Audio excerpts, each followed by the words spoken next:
welcome to our first session here on Full Time. I want to send a shout out, first of all, going out to our sponsors, of course, Race Crack Motors down there on Grey Street. We want to welcome, of course, first of all, our man from up there in Pairo, from Niwa FM. We have our man Rino Wilkinson joining us this morning. Morena, bro. Yeah, morena, boys, and always good to be back on another full-time show for a Saturday morning. Yes, indeed. Also joining us from over there in Australia, jumping the ditch, we have our man JT, otherwise known as Jason Tawhiwhirangi. Morena, bro. Hi, morena Keith, morena Reno, and morena to our listeners out there, both of them. It's a lovely day here on the sun. They call it the Sunshine Coast, but it's absolutely persisting down with rain, and it's dropped below 20, which for Queensland is very, very cold. So we might get the heater going later and rack up for the day. 20, eh? 20. That's not too bad round these ways, but yeah. Anyway, great to have you both back on board, and I'm sure you guys are raring to go. One of the things I'd like to talk about, because it's quite a big, well, it's one of the biggest things that have been happening around the world. And JT, when the UFC with the guy Khabib and Conor McGregor, did you catch any of that fight there?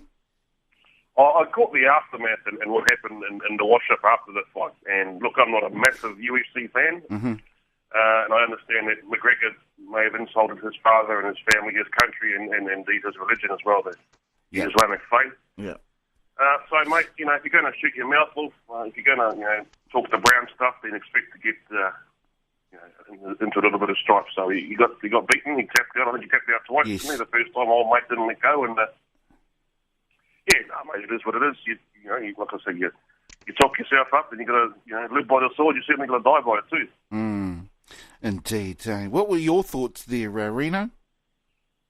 Yeah, I'm actually in agreement with JT on it too, and hey, like he said, you're going to run your mouth off. You got to face the consequences, and that's where it's ended. Obviously, there's a lot going on since then. I know Khabib, by the sound of things, threatening to quit the UFC. Yeah. Over the brawl after the fight. He doesn't want the $2 million prize. Yep. He doesn't want it at all. He doesn't even care if they strip him of the title he won. So he's still a lot. Unfortunately, it's all marred the fight. The build-up to this whole fight was pretty unbelievable. And the fight itself wasn't too bad, but it's the aftermath, like you touched on, which is kind of taken over the whole event of it all. But I think, that's just UFC. And hey, like if Conor's going to throw his mouth around and do all that stuff, and well, he got it in the end. But yeah, I don't know. It's what it is, eh? It is what it is. Personally, I loved it. I thought it was great. The aftermath I thought was just great. It just sort of like, that's why you go to these sorts of events. That's what I initially thought anyway. People watch these events and go to these things for the spillover, I guess. Now, apparently there were a couple of fights, some small incidences after it, but after the aftermath, I should say. But I kind of. I really thought that was pretty cool, to be quite honest. But what was really interesting, at least for me, was how there weren't as, there wasn't as big a riot as, say, like when, what's his name, when Evander Holyfield and Mike Tyson, when they had their fight, and with the ear biting incident and stuff like that, there weren't as, there weren't as many big riots like that. And apparently Tyson came out saying that the aftermath for the fight against Khabib and Conor was worse than his one. What do you reckon there, JT? You're pushing back the memory banks a bit, Keith. That was 1996, I reckon, that fight between the famous, infamous ear-biting fight. Yeah. In Las Vegas. Look, it probably was, mate, because the social media these days, it wasn't social media back then, so every man and his dog has got a platform or a soapbox to voice their opinion. So that's probably why there's been more backlash after this incident. But I think, mate, that Mike Tyson, biting the air thing's one of the worst, most disgraceful things that happen in the sport of boxing. So I think Mike Tyson has had one too many nights in Bangkok, I think. I suppose you'd have to agree with that, Rino?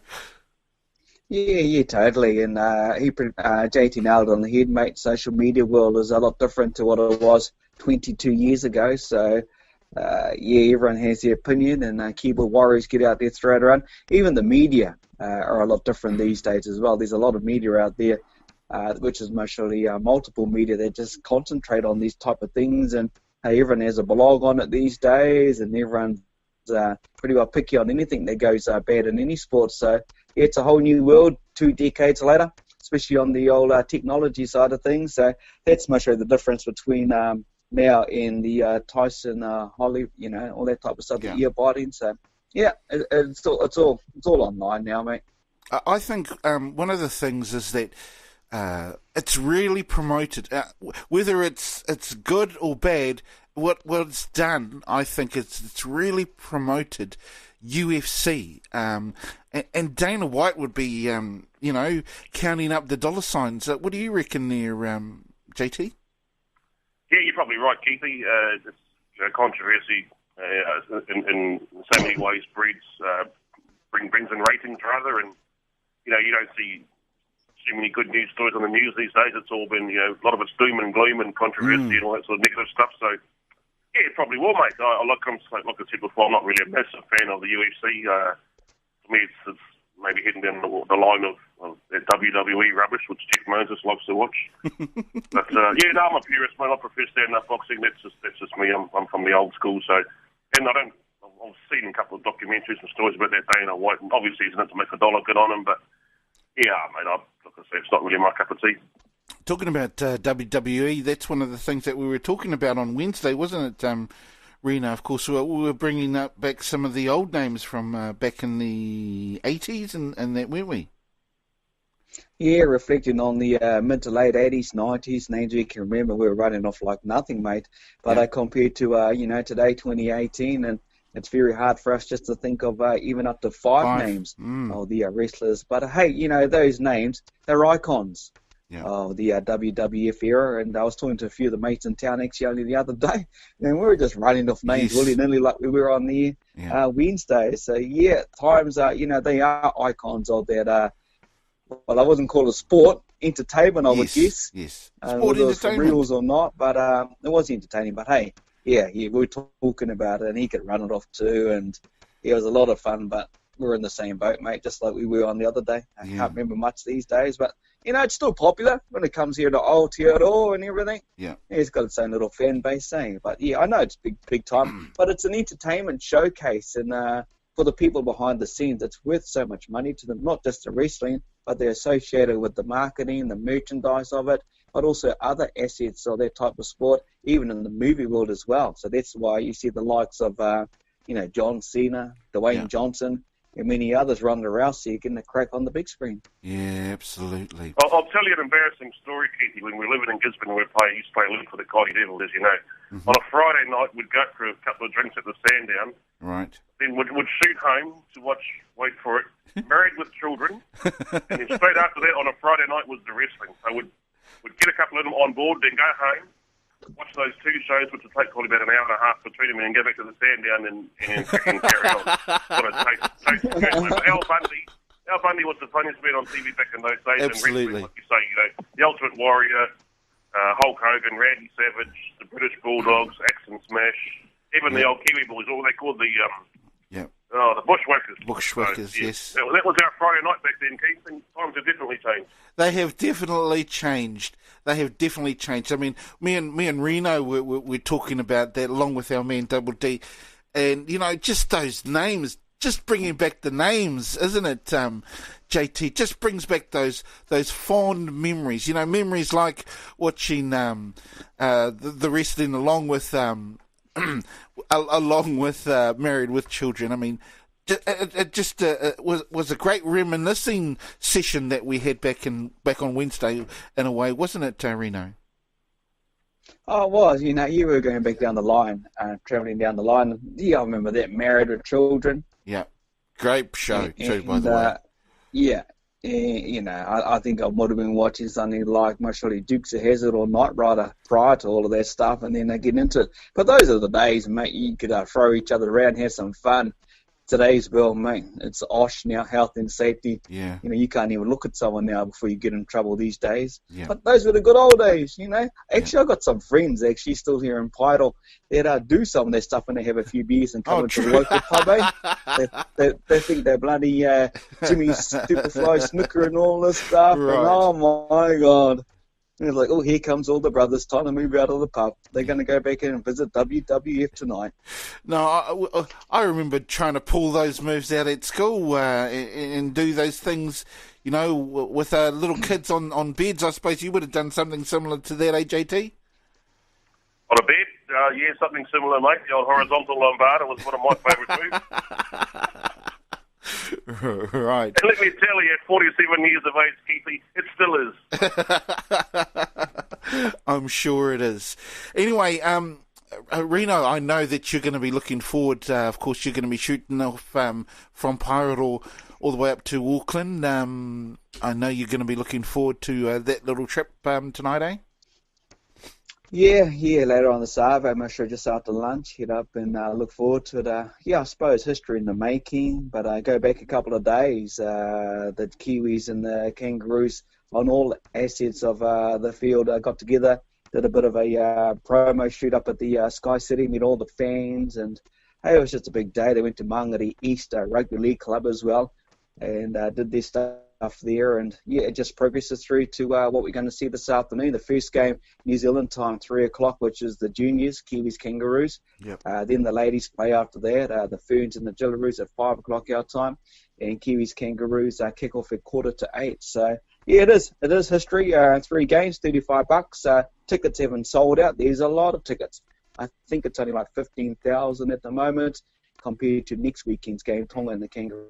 Yeah. It's sold out 20,000+. But anyway, it is the Trans-Tasman Showdown, and we'll just see how it unfolds, mate. 3 tests, 1 day. It's that time this afternoon, and to see what happens, eh? Yeah, true. Why do you think they haven't sold out all the tickets there, Reno? Oh, it's pretty basic, really. Go back to last year, the disappointment of the World Cup there as well. Everyone's still hurting from that, and everyone just kind of look at the Kiwis and kind of writes them off, which is sad in some sense, because they're in that rebuilding stage. You take a look at both squads, actually. Very young, very new. Mal's got a new squad. The talent that's been playing well throughout the NRL, some of those have got that opportunity from the win in the grand final. But same with the Kiwis. Both camps in rebuild, and I think it's just that. The weather's not looking the greatest. There may be an effect of it. But at $35, I thought that was a great deal for 3 games. Earlier and they did the promotion, it was only $15. I don't know what it is. I think more so everyone wants to go and watch the Kangaroos Tonga, because I think if you talk about last year's final, that's what everyone's hoping would see. The dream of the Tonga team at the World Cup, play the Kangaroos in the final, mate, they would have been crazy. Yeah. But we knew what happened there and everything like that. That's history. That's done dusted. But, I don't know what it is. I think everyone's already written the Kiwis off, Been a long time since they beat the Kangaroos. Been a long time since they played here in Aotearoa as well. So, new venture for Madge going forward with the Kiwi team. And, I would have been excited to see the Kiwi Ferns, Jillaroos. That's more exciting for me because these girls have been playing in form out of the NRL, and they're all good mates. They've been hugging each other and everything like that, and catching up. But when it goes down to the game at 5, representing your country, it's totally different. The juniors bring something exciting. The Kiwis, young Isaiah Papali'i, who plays for the Warriors, playing in there as well. But that's the future when you take a look at these junior teams. That's where it comes from. But I don't know. I really don't know why it hasn't sold as much. Are you more excited about watching Tonga play Australia or about the Kiwis in Australia there, JT? What do you reckon? Oh, mate, the Kiwis 100%. I couldn't give a flying toss about the Tongans, mate. I'm a Kiwi. That's my team, black and white. Yeah. And, any opportunity we get to play against the Kangaroos is a good thing. So it's disappointing to hear the ticket sales are a bit down, but for whatever reason, I'm still, mate, 100% Kiwi. I'll watch next week's game. But no, I couldn't give. No, like I said, couldn't give the stuff.